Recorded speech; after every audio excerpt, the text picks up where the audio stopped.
berdua akan membuat podcast tentang prosedur ilmiah. Sebelumnya, perkenalkan nama saya Syifa Admira Yasmin sebagai Ketua Kelompok dan Moderator. Nah, perkenalkan, aku Cinta Hairunisa Warajara sebagai pembawa materi. Nah, aku Salva Aulia sebagai pembuat game.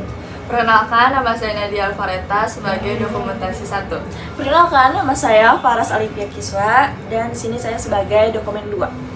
Aku Aliza, aku sebagai pembuat pertanyaan. Jadi bakal jawab ya Kalau bersifat kritis dan analisis itu apa menurut kalian? Halo semuanya, perkenalkan aku Syifa, aku membawa acara podcast pada hari ini. Hari ini aku mau ngundang bintang tamu nih. Kira-kira siapa ya? Hai sini. Halo Siva. Halo Cinta Aliza. Kira-kira kita hari ini mau bahas apa ya? Hari ini kita mau bahas tentang prosedur ilmiah. Oke, menurut kalian prosedur ilmiah itu apa sih? Oke, aku ngejelasin ya di sini. Jadi prosedur ilmiah yaitu prosedur ilmiah atau metode ilmiah merupakan suatu cara sistematis yang digunakan untuk mengembangkan dan menemukan suatu ilmu pengetahuan. Oke, berarti prosedur ilmiah itu suatu cara sistematis yang digunakan untuk mengembangkan dan menemukan suatu ilmu pengetahuan ya? Iya, betul. Kan di prosedur ilmiah tuh ada 4 karakteristik ya. Menurut kalian tuh apa aja sih? Nah, 4 karakteristik yang ada di prosedur ilmiah, yaitu pertama ada objektif. Nah, itu tuh pengetahuan sesuai dengan objek yang diamati dan didukung oleh fakta empiris, nggak didasarin atas persepsi penelitian atau orang lain. Kedua tuh ada metodik, pengetahuan yang diperoleh dengan menggunakan cara-cara tertentu yang teratur pastinya. Ketiga ada sistematik, yaitu pengetahuan disusun dalam suatu sistem yang saling berkaitan dengan pengetahuan lainnya dan merupakan satu kesatuan yang unik. Berarti di unsur-unsur itu ada 4 ya? Ya, nah itu lagi nih, yaitu satu berlaku lagi. umum. Pengetahuan berlaku untuk semua orang, tidak perorangan atau kelompok tertentu dengan cara eksperimen sama dan memperoleh hasil yang sama tentunya. Berarti objektif, metodik, sistematik, dan berlaku umum. Iya, Oke. Kalau di prosedur ilmiah tuh ada unsur-unsur nggak sih? pastinya ada dong. Apa aja tuh kalau boleh tahu? Aku sebutin ya. Yang pertama ada karakteristik. Jadi karakteristik itu pengamatan dan pengukuran.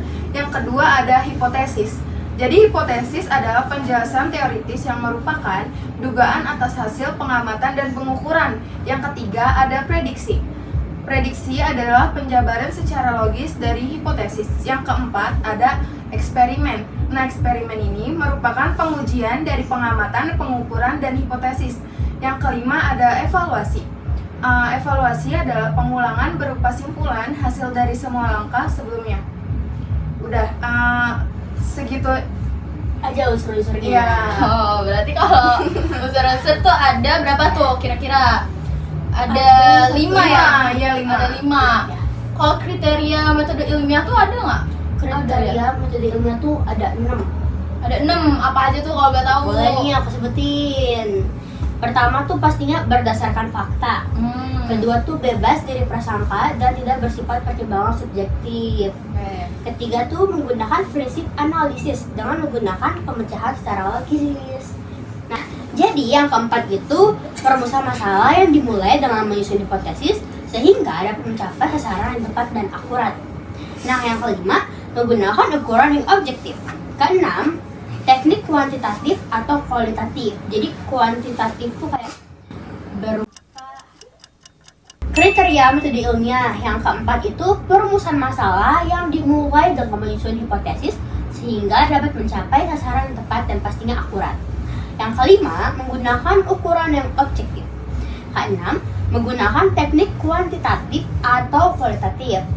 Nah, itu aja tuh kriteria metode ilmiah. Berarti kalau berdasarkan fakta tuh nggak dibuat-buat ya? Iya, Nggak. benar. Jadi itu harus Berdasarkan iya, fakta. fakta. Betul. Kalau karakter kan tadi udah kriteria nih. Kalau karakteristik tuh ada nggak sih? Ada dong. pastinya pasti. ada. Aku sebutin ya. Ya. Jadi karakteristik metode ilmiah itu ada 5. Yang pertama bersifat logis. Yang kedua bersifat empiris. Yang ketiga bersifat kritis dan analitis. Yang keempat bersifat objektif. Yang kelima bersifat konseptual. Kalau boleh tahu bersifat kritis dan analisis tuh kayak apa? Jadi bakal aku jawab ya pertanyaan itu dia apa tadi? Kalau bersifat kritis dan analisis tuh apa menurut kalian? Kalau menurut aku bersifat kritis itu kita kayak dengan hasil menganalisis kita dapat berpikir secara kritis seperti itu. Berarti dicari ke akar-akarnya ya sampai Iya, bawah gitu. betul. Analisis harus harus dianalisis. Harus dianalisis satu persatu gitu. Kalau langkah-langkahnya tuh gimana? Langkah-langkah. Langkah metode ilmiah tuh ada banyak pastinya ya. Waduh, Aku banyak sebutin banget dulu nih, ya. mau nggak? Mau Yang dong, pertama boleh nih, dong. yang aku sebutin ya. Pertama tuh pastinya merumuskan masalah, yaitu suatu masalah dapat timbul karena adanya pengamatan terhadap gejala atau kejadian yang ada pada lingkungan sekitar kita nih, sehingga muncul banyak pertanyaan. Dengan demikian, maka ini dilakukan agar memperjelas dan mengetahui batasan masalah yang akan diteliti oleh kita. Lalu ada mengumpulkan informasi atau kajian pustaka. Langkah ini dilakukan untuk mengumpulkan berbagai informasi yang berhubungan dengan masalah yang sedang kita teliti. Lalu informasi tersebut akan kita jadikan acuan dalam penelitian yang akan kita pastinya lakukan. Lalu ada menyusun hipotesis.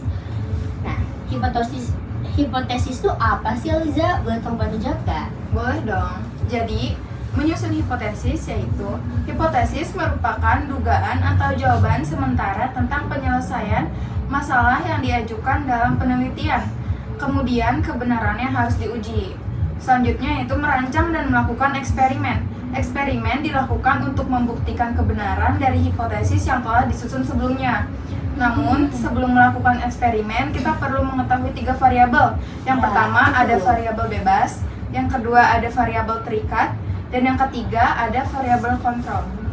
Selanjutnya yaitu menganalisis data. Kamu mau nggak sih ngejelasin tentang menganalisis? Boleh banget. Tapi sebelumnya Ulang. Satu, Lanjut. Satu, udah. 1, 2, 3. Selanjutnya yaitu menganalisis data yang akan dijelaskan.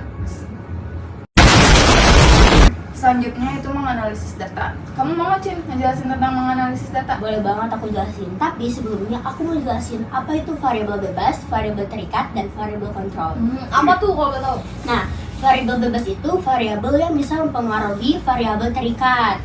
Sedangkan variabel terikat adalah variabel yang sudah dipengaruhi oleh variabel bebas. Sedangkan variabel kontrol adalah variabel yang mengontrol variabel bebas dan variabel terikat. Nah, seperti itu. Kalau menganalisis data tuh apa tuh tadi? Oke, aku jelasin ya. Nih, data yang diperoleh dari hasil eksperimen akan disajikan dalam berbagai macam bentuk data. Selanjutnya, data dapat dianalisis kuantitatif, kualitatif, dan lain-lain. Jika data sudah dianalisis, maka kita akan tahu hasil hipotesis eksperimen tersebut. Lalu, yang terakhir yang pastinya adalah membuat kesimpulan. Nah, kesimpulan merupakan pernyataan singkat yang menjelaskan analisis data yang dihubungkan dengan hipotesis. Nah, terdapat 2 kemungkinan simpulan, yaitu hipotesis diterima atau hipotesis ditolak. Lalu selanjutnya ada menulis laporan ilmiah yang akan, oke, Aliso kamu nggak sih bantuin aku? Boleh dong. Nah, kamu bantuin ya. Selanjutnya yaitu menulis laporan ilmiah. Jadi laporan ilmiah itu suatu penelitian dapat bernilai ilmiah jika hasil penelitian yang dilakukan dipublikasikan dalam bentuk jurnal. Kerangka tulisan dari suatu laporan ilmiah disusun secara sistematis meliputi judul penelitian, abstrak, pendahuluan, landasan teori, bahan dan metode penelitian, hasil data eksperimen dan pembahasan, simpulan, serta daftar pustaka. Selanjutnya kita lanjut ke keselamatan kerja di laboratorium. Sabar dulu. Jangan Sabar. tanya dulu soalnya. Oh iya, Sabar ya Iya. Liza nih. Berarti langkah-langkah metode ilmiah tuh ada merumuskan masalah, apa tuh, mengumpulkan informasi atau kajian pustaka, Iya, terus menyusun hipotesis, iya, menyusun apa ya, dugaan sementara. merancang dan melakukan eksperimen. Iya. Kalau eksperimen kan biasanya ada di laboratorium. Setahu aku di laboratorium itu bahaya banget. Iya dong. betul, maksudnya. betul. Kayak ada bahan-bahan kimia yang nggak bisa kita langsung pegang sama tangan kita kan. Karena emang itu bahaya banget. Jadi kita harus pakai alat pelindung diri. Kira-kira apa aja tuh alat pelindungnya? Nah, langsung aja ya kita masuk ke keselamatan kerja di laboratorium. Aku mau Cinta yang pertama ngejelasin. Oke, aku duluan ya. Nah, sebelumnya aku mau jelasin apa sih laboratorium itu. Pastinya kalian ada yang tahu, ada juga yang enggak kan? Iya. Nah, laboratorium merupakan salah satu tempat yang memiliki resiko untuk menimbulkan kecelakaan atau tempat untuk melakukan suatu eksperimen. Nah, adapun jenis-jenis bahaya yang dapat terjadi saat bekerja di laboratorium antara lain sengatan listrik, kebakaran, luka, iritasi pada kulit-kulit kita karena terkena zat kimia yang sangat berbahaya. Oke. Ada juga nih hal-hal yang harus diperhatikan saat berada di laboratorium. Mau jelasin nggak? Mau dong, biar kita waspada dan hati-hati nih kalau kita ada di laboratorium harus ngapain aja. Oke, kalau gitu aku bakal jelasin ya hal-hal yang harus diperhatikan saat berada di laboratorium atau saat kita melakukan suatu eksperimen lah di dalam laboratorium. Nah, pertama itu kita harus mengikuti semua petunjuk yang telah dituliskan dengan tepat. Tidak boleh melakukan suatu kesalahan. Nah, kedua, nih, jika kalian mengalami kesulitan, nah kalian harus bertanya atau minta bantuan kepada guru atau teman yang sudah bereksperimen. Berarti kira-kira kita jangan asal tahu asal mulai gitu. Iya. Siapa tahu kita luka atau gimana gitu Kita kan. juga harus didampingin sama orang yang emang udah berpengalaman di Mm-mm. bidang tersebut. Tuh. Nah, selanjutnya ada melindungi diri dari perlengkapan eksperimen. Tentunya kita harus memakai perlengkapan eksperimen saat saat kita bereksperimen di laboratorium. Boleh nggak sih jelasin apa aja alat-alat yang harus kita pakai di laboratorium? Yang pertama ada sarung tangan. Jadi sarung tangan tuh buat ngelindungin tangan kita dari zat-zat kimia yang berbahaya. Selanjutnya ada masker. Jadi masker tuh dipakai kalau misal ada zat kimia yang emang berbahaya, yang Dihirup ya? Iya, Oh, yang dihirup. nggak boleh dihirup. Sebenarnya boleh, tapi nggak boleh sampai yang berlebihan gitu. Terus ada apa lagi, Cin?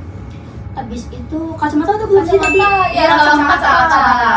Sama Kacamata, satu lagi terus- nih, sarung tangan biar tangan kalian Udah Cinta. I hate Mahi-Mahi. Banget tadi udah Cinta setahu Tahu, aku APD Cin. yang belum kalian sebutin jas. Oh iya, jas. jas lab itu belum. Iya, jas Just lab. lab itu penting banget ya guys. Just lab itu penting banget. Tahu aku ada bahan kimia yang bisa ngebakar tangan atau Nah, iya, kulit. Itu bahaya banget. Jadi emang kita tuh harus pakai Hati-hati. ya. Apalagi nih kira-kira atau udah? Ada lagi nih, kita juga harus berhati-hati pada zat-zat di laboratorium membahayakan. Lalu setelah setelah bereksperimen atau sebelum bereksperimen kita tuh harus ngapain sih? Yang pertama yaitu cuci tangan sebelum dan sesudah bekerja di laboratorium. Yang kedua yaitu jangan makan dan minum di dalam laboratorium. Jadi itu tuh nggak boleh banget ya dilakuin. Iya. Kenapa Iya. tuh nggak boleh tuh? Ya karena laboratorium itu harus bersih kan, otomatis kita nggak boleh bawa makanan atau minuman. Siapa tahu itu tuh bisa tumpah di dalam. Oh, siapa tahu dia habis megang bahan-bahan kimia lupa cuci tangan terus Iya, makan betul, kan. betul banget. Ya, langsung Kan bisa assalamualaikum keracunan gitu kan. ya. Selanjutnya itu membersihkan meja dan peralatan setelah digunakan. Ini penting juga ya. Ini jangan sampai kelewat ya guys. Selanjutnya yaitu jangan menghubungkan banyak peralatan listrik pada stop kontak. Itu juga nggak boleh. Iya, ntar nih kalau misalnya kalian semua pasangin semua di kontak, bisa tuh kayak meledak gitu. Waduh, meledak tuh bisa kebakaran dong. Iya, kebakaran. Iya betul. Kan Iya. serem ya kalau kayak gitu. Heeh, kalau kebakaran tuh di laboratorium tuh ada ini nggak sih aparat ya kan? Ada. Sorry guys, maksudnya apar ya guys, bukan aparat. Parah. Bangsa apa itu ya? Kayak aparat ya kan? Ada. Ya. Kayak maaf dikit mirip-mirip lah, agak meleset. Iya, dikit. meleset dikit lah, nggak apa-apa lah ya. Oke, berarti prosedur ilmiah tuh banyak banget Banget, dong. Kita udah banyak bahas dong. apa itu prosedur ilmiah, terus 4 karakteristik yang ada di prosedur ilmiah, unsur-unsur, kriteria metode ilmiah, Terus juga abis itu karakteristik metode ilmiah, langkah-langkah tuh banyak banget sih. banyak banget. Kayak keselamatan di kalian tuh harus bener-bener baca keselamatan di kerja di laboratorium. Oke, aku punya pertanyaan nih di keselamatan kerja di laboratorium. Iya. Misalnya amit-amit nih ya, kalian lagi di laboratorium nggak pakai sarung tangan, ya itu kalian sih nggak pakai sarung tangan. Terus kena zat-zat berbahaya, pertama kali yang kalian lakuin itu apa? Aku mau ngejawab. Jadi hal yang pertama kita lakuin tuh kalau misal kena zat kimia yang berbahaya, basuh tangan di air mengalir di keran, tentunya dengan air bersih. Oh, berarti kayak biar zat-zatnya tuh jatuh semua gitu Iya, ya, karena hilang. kalau misal didiemin tuh itu bisa bahaya banget buat tangan. Bahkan ada loh yang sampai tangannya Kebakar gitu. iya ya. kebakar gitu karena dia nggak langsung cuci tangannya. Berarti kita juga harus memperhatikan biasanya kalau di zat-zat alat-alat kimia gitu kan ada logo-logo kayak ada logo tengkorak, ada logo yang berbahaya di lingkungan. Berarti Iya. kita harus memperhatikan itu juga ya. Iya, itu harus banget. Biasanya tuh di kayak cairan kimianya tuh ada logo tersebut. Jadi kita tentunya juga kita harus tahu dong arti dari logo-logo tersebut. Oke. Nah, biasanya kan kalau cowok-cowok nganggap itu sepele ya, buat cowok-cowok tertentu tuh nganggap Iya. itu sepele. Misalnya ada yang karena main api nih, kan biasanya kalau di laboratorium tuh ada yang bakar-bakar zat-zat itu Iya. kan. Nah, ada yang cowok-cowok, seru nih main api, malah gak sengaja kena itu kebakaran. Apa tuh? Gimana tuh? Buat teman-teman juga hati-hati.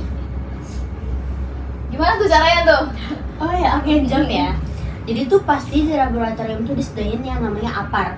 Nah, kita semua tuh jangan panik. Kita harus menggunakan APAR terlebih dahulu untuk disiramkan ke apinya tersebut biar apinya nggak menyebar atau nggak semakin gede. Tapi kalau pengen padamin apinya, jangan buru-buru, harus pelan-pelan. Itu Kalau emang gak ada apart tuh gimana? salah laboratorium. Aku tahu kalau misalnya ada apar tuh kita bisa basahin kain. Nah, jadi tuh nanti kainnya jangan langsung diginiin, jadi pelan-pelan biar apinya juga nggak menyebar kemana-mana. biar nggak ngebalik ke kita gitu Iya, ya. betul. Jadi kain yang udah dibasahin tuh pelan-pelan ditaruhnya biar apinya nggak nyebar. Kan tadi di kriteria metode ilmiah tuh ada bebas dan dari prasangka dan tidak bersifat bertimbang subjektif. Apa tuh kira-kira Cinta? Nah, jadi tuh maksudnya tuh tadi bebas dari prasangka dan tidak bersifat pertimbangan subjektif. Kita tuh nggak boleh melakukan eksperimen sesuai feeling kita kayak udahlah setelah kita mau kayak gimana, nggak boleh. Itu harus berdasarkan prosedurnya dan fakta-faktanya gitu. Oke, kayak gitu ternyata. Kalau di unsur-unsur ada evaluasi. Gimana tuh evaluasi? Siapa tahu buat teman-teman yang nggak tahu evaluasi, abis ngelakuin eksperimen tuh apa tuh? Nah, jadi tuh evaluasi tuh, misal kita buat eksperimen tapi gagal. Nah, kita harus mengetahui dulu kenapa sih kita gagal kayak gitu. Oh, Melakukan evaluasi. supaya di eksperimen selanjutnya kita berhasil. Nah, iya, iya kayak betul. gitu. Pengulangan gitu ya. Supaya nggak ngulangin kesalahan yang sama lagi. Oke. Udah sih itu aja dari pertanyaan dari aku. Makasih banyak buat Cinta sama Aliza udah menjawab pertanyaan ini, udah ngasih materi tentang prosedur ilmiah buat teman-teman supaya kalian tahu apa itu prosedur ilmiah buat jaga-jaga di laboratorium ya kan. Siapa tahu amit-amit juga. Makasih Aliza, Cinta. Dadah guys. Sampai jumpa di podcast selanjutnya. Même dans un sommeil